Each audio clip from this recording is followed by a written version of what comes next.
আসসালামু আলাইকুম, সবাইকে স্বাগতম সোল শরীফের ফেসবুক চ্যানেলে। এখন একটা ভিডিও শুট করতে আসলে স্ক্রিপ্ট লাগে, আমি আর স্ক্রিপ্ট করার সময় পাচ্ছি না, ভিডিও রেকর্ড করার সময় পাচ্ছি না, তো একবারে লাইভে চলে আসছি। লাইভে চলে এসে আলোচনা করব, ট্রান্সফার মার্কেট নিয়ে একটু গল্প করব, জেনারেল ইভান গাতুসো ট্যাকটিক্স নিয়ে একটু আলোচনা করব, বাংলাদেশ ফুটবল টিম নিয়ে একটু আলোচনা করব। সবকিছু একটু একটু একটু একটু করে আলোচনা করব লাইভের মধ্যে। সেই লাইভটাকে পরবর্তীতে আমি কাটছাট করে ইউটিউবে ভিডিও আকারে ছেড়ে দিব। সো এইটা আমি মনে করি একটা সহজ টেকনিক হইতে পারে। যদি কোয়ালিফাই করতে পারে তাহলে ইতালি অবশ্যই চমৎকার কিছু করে ফেলতে হবে। কোয়ালিফাই করতে পারলে ইতালি ওয়ার্ল্ড কাপ নিয়ে যাবে। ইতালি এই অবস্থা থেকে যদি কোয়ালিফাই করে ইতালি ওয়ার্ল্ড কাপ নিশ্চিত। ইতালির হারানোর মতো দল আসলে কেউই নেই। ইতালি কোয়ালিফিকেশন খেলায় ইয়াং ট্যালেন্ট চাই, বালদান্তি, পাফন্দি। ভাই এখন ফিজিক্যাল ওয়ার্ল্ডে আসল কথা পাফন্দির মতো প্লেয়ার আসলে কিছু করতে পারবে না। তবে বালদানজি নিয়ে একটা কথা বলবো, চমৎকার একটা প্লেয়ার, শর্ট বাট চমৎকার প্লেয়ার। বালদানজিকে যদি পাওয়া যায় তাহলে আমি বলবো যে হ্যাঁ, বালদানজিকে ইউজ করতে পারলে যে কোচই ইউজ করতে পারবে সেই কোচ আসলে সাকসেস পাবি। তো এরপরে প্রশ্ন হচ্ছে, ভাই can you kindly highlight why Italian giant club core players are not Italians? Well, Italian talent নাই। সো ইতালিয়ান টপ ট্যালেন্ট যেহেতু নাই, সো ইতালিয়ান বড় বড় ক্লাব গুলায় এরা খেলে না। টপ ট্যালেন্ট যেগুলো আছে যেমন স্যান্দ্রো তোনালি এসি মিলানে খেলতো, যখন এসি মিলানের অবস্থা খারাপ হয়ে গিয়েছে, তাদের টাকা দরকার ছিল, তখন কিন্তু 75 মিলিয়ন দিয়ে মানে 63 মিলিয়ন দিয়ে তারা বিক্রি করে দেয় নিউ ক্যাসেলের কাছে। ইতালিতে ট্যালেন্ট যারা আছে তারা আসল কথা ওই যে বিক্রি হয়ে যাচ্ছে। আর ট্যালেন্ট গুলো এখন আছে ইন্টার মিলানের কাছে, যেমন বারেলা, বাস্তোনি। আপনি চিন্তা করেন, বারেলাকে ইন্টার মিলানকে 35 মিলিয়ন দেয়, বাস্তোনিকে 18 বছরের একটা ডিফেন্ডারকে 35 মিলিয়ন দিয়ে তাদের কিনতে হয়। তো ইতালিতে যখনই কোনো ট্যালেন্টেড প্লেয়ার আসে, ইতালিয়ান ক্লাব গুলো তার দাম বাড়ায় দেয়। And এটাই হচ্ছে সবচেয়ে বড় ভুল। বড় বড় ক্লাব গুলা যেটা করে, যেহেতু ইতালি সব ক্লাব গুলোর অবস্থা খারাপ, কম দামে প্লেয়ার কিনে বেশি দামে সেল করবে। এটাই এখন ইতালি ট্রেন্ড শুরু হয়েছে। আপনাকে এই যে যেমন তিজানি রেন্ডার্স আনছি, তো ওকে কেনা হয়েছে মাত্র 12 কি 15 মিলিয়ন দিয়ে, তাকে আমরা সেল করে দিচ্ছি হচ্ছে সব মিলায় হচ্ছে 70 মিলিয়ন দিয়ে। তো ইতালিতে যেহেতু ফাইন্যান্সিয়ালি অবস্থা খারাপ, মাঠ নিজেদের মাঠ নাই, সেই হিসাবে ইতালিতে এই কাজটা কোনো আসবে না। তাই ইতালিয়ান প্লেয়ারদেরকে কিনে বেশি দামে কিনে পোষার মতো আসলে বড় ক্লাব গুলা ভুল করতে চাচ্ছে না। ছোট ক্লাব গুলো ঠিকই ইতালিয়ান প্লেয়ার খেলাচ্ছে, কেন? কারণ কি তারা বেশি দামে সেল করতে পারবে। স্কামাচ্চা আপনারা চিনেন, ইতালি জাতীয় দলের একটা আশা, মানে খুবই আশাবাদী একজন স্ট্রাইকার স্কামাচ্চা। যখন খেলতো সাসুলোতে সে যথেষ্ট ভালো গোল দিয়েছে। সে স্কামাচ্চাকে কিন্তু ওয়েস্ট হামে বিক্রি করছে কত? 45 মিলিয়ন দিয়ে। ইতালিয়ান কোনো ক্লাব কি স্কামাচ্চাকে 45 মিলিয়ন দিয়ে কিনতো? যে কোনো বড় ক্লাব কিন্তু 45 মিলিয়ন দিয়ে স্কামাচ্চাকে কিনে না।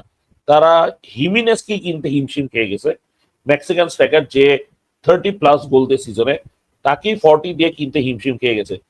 স্কামাচ্চা ওয়ান সিজনে মাত্র 12টা গোল দিছে, সেটাতেই তার প্রাইস হয়ে গেছে 45 মিলিয়ন। সো বড় বড় ক্লাব গুলো আসলে এই কারণেই ইতালিয়ান ট্যালেন্টের পরিমাণ কমে গেছে। তো ফারহান শাহরিয়ার ধ্রুব ভাই, আনফরচুনেটলি আপনি হয়তো বা প্রেজেন্ট নাই, সেই হিসেবে আপনার কোশ্চেন আনসার আশা করি দিয়ে দিয়েছি। এখন আসি নেক্সট কোশ্চেন, আমাদের মিলানে ভালো ইতালিয়ান প্রয়োজন। ইয়েস, আমাদের মিলানে ভালো ইতালিয়ান প্রয়োজন। তো লাইভ ইতালিয়ানরা না আসলে ইতালি জাতীয় দলে, বা এটা লজিক না, এটা হচ্ছে মানে এটা হচ্ছে ভালোবাসা, ইমোশন, ইটস ট্রু। মিলানে যদি ইতালিয়ান প্লেয়ার না আসে, আসলে ইতালির টিমে ভালো হবে না। তো জেনারেল গাতুসো ছিল, আন্দ্রে পিরলো ছিল, নেস্তা ছিল, ইনজাগি ছিল। তো আপনি বুঝেই নেন, এই যে দোনারুমা, এটাও তো ন্যাশনাল টিমে এসি মিলানের প্রোডাক্ট। আচ্ছা, তারপরে আসি Farhan Shahriar Dhruba, we miss the wall of China Italy team despite being Brazil fan, my heroes were Maldini Nesta. ভাই ব্রাজিল ফ্যান হন, আর্জেন্টিনা ফ্যান হন, যারা পুরানা ফ্যান, মালদিনিকে চিনবেন, নেস্তাকে চিনবেন, কানোবারোকে চিনবেন। আমি আরো পুরানা মানুষ তাই তাসুতি গালি এদেরকে চিনি, বারেসিকে চিনি, ফাভালি, এরপর হচ্ছে ফিয়াচেন্তি, সিরিয়ার নাম শুনছি, কোনো খেলা দেখা হয়নি আনফরচুনেটলি। তারপর পানুচ্চি, মানে they are the legends. Zanetti Argentina, they are the legends and we will always miss them, we will always miss them. And to be honest, এই জিনিসটা আর আসবে না। কারণ কি, এখনকার ডিফেন্ডাররা আসল কথা আগের মতো স্ট্রাগল, মানে আগের মতো লাইভলি খেলা দিতে পারে না। এখনকার ডিফেন্ডাররা কোনো একটা প্লেয়ারকে টাচ করলেই পড়ে যায়। এখনকার ডিফেন্ডাররা একটু পা পিছায় গেল অফসাইড হয়ে যায়, মানে অফসাইড পার পেয়ে যায়।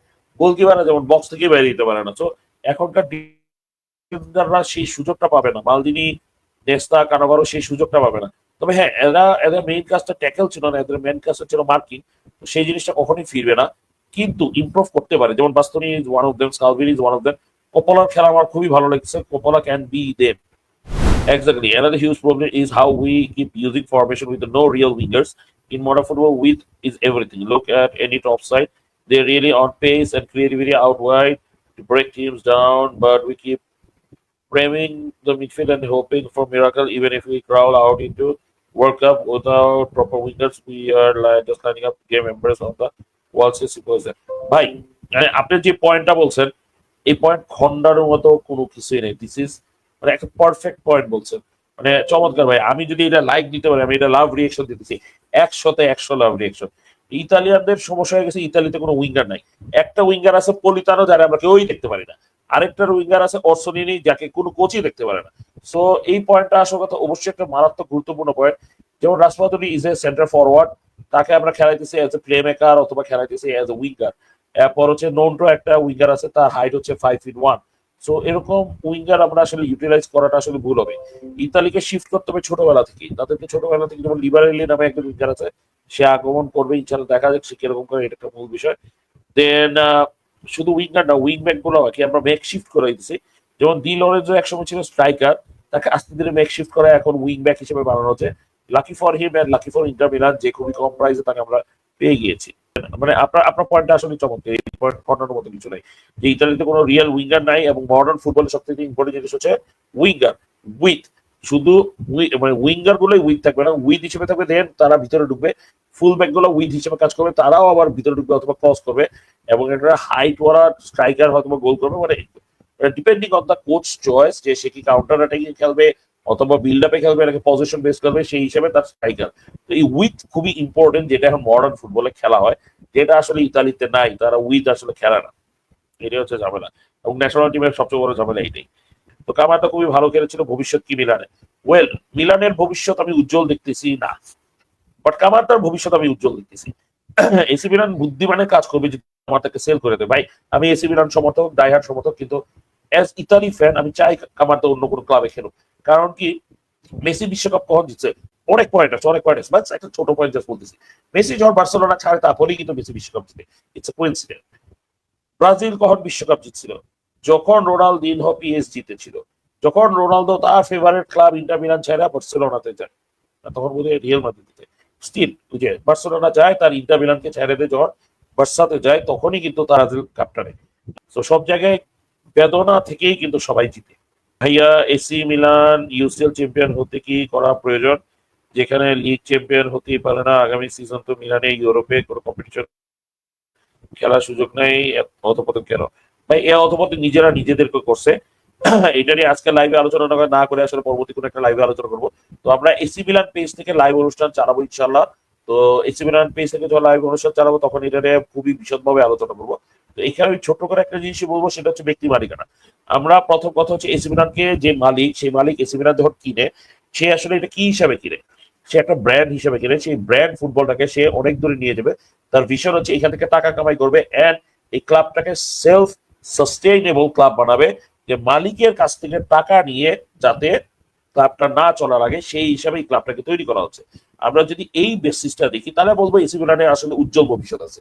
আপনি চিন্তা করেন, এসি মিলান কিন্তু 519 মিলিয়ন ডেট থেকে 7 বছরের মাথায় এখন এসি মিলান টানা থার্ড মৌসুম প্লাস ফাইন্যান্সিয়াল রেভিনিউ ইয়ার দিয়ে শেষ করতেছি। এইবারও আমরা লস হওয়ার কথা ছিল, আমরা চ্যাম্পিয়ন্স লিগ থেকে বাদ পড়ে গেছি, আমরা অষ্টম স্থানে নিজেদের থেকে হারিয়ে যাচ্ছি।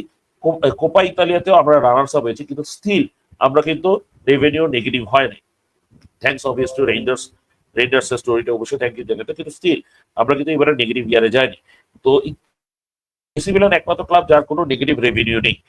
তো এসি মিলানের ফাইন্যান্সিয়াল যদি দিকটা দেখেন, এরা কিন্তু ব্র্যান্ডেড ফুটবল তৈরি করেছে। আমাদের নিজস্ব স্টেডিয়াম না থাকা সত্ত্বেও আমরা কিন্তু যথেষ্ট ইম্পর্টেন্ট স্পন্সরশিপ পেয়েছি। আমাদের স্পন্সরশিপ থেকে নিয়ারলি 130 মিলিয়ন ইউরোস পার ইয়ার আমরা কামাই করতেছি ফ্রম স্পন্সরশিপ অনলি। দেন আমাদের জার্সি গুলো ফ্রি আসতেছে, T shirt, shirt, sport kit, ball, training centre, পানি, মানে বেভারেজ, সবকিছু কিন্তু free. So AC Milan is actually developing as a country, as a club তারা কিন্তু ডেভেলপ করতেছে। বাট ফুটবলিং সাইড থেকে আসলে পিছিয়ে গেছি, কারণ কি ফুটবলিং নলেজ নাই। একটা অ্যাকাউন্টেন্ট, ফুরলানি একজন অ্যাকাউন্টেন্ট, সো সে অ্যাকাউন্টিং ভালো করে, সে ক্লাবের ম্যানেজিং এরিয়া সে ডেভেলপ করতেছে, ফাইন্যান্সিয়াল ম্যানেজিং এরিয়াটা খুবই সুন্দর ডেভেলপ করতেছে। কিন্তু আনফর্চুনেটলি ফুটবল সেক্টরটা খুব বেশি নেগেটিভ, একসাথে তো দুইটা কাজ করতে পারে না। সেটাই হচ্ছে, সে ফুটবলে আসার কথা কিছুই বুঝে না, সেই হিসেবে ফুটবলে কিছুই করতে পারতেছে না। Geoffrey Moncada is a great was a great scout, but he is proving me wrong. ঠিক আছে, এই হচ্ছে আরেকটা কথা। তারা এমারসন রয়্যালরা কেউ কিনে আচ্ছা, এখানেই আমরা শেষ করছি আমাদের তৃতীয় পর্বটি। কষ্ট করে আমার ভিডিওটা দেখার জন্য সবাইকে ধন্যবাদ। তো এখানেই রাখলাম। আসসালামু আলাইকুম।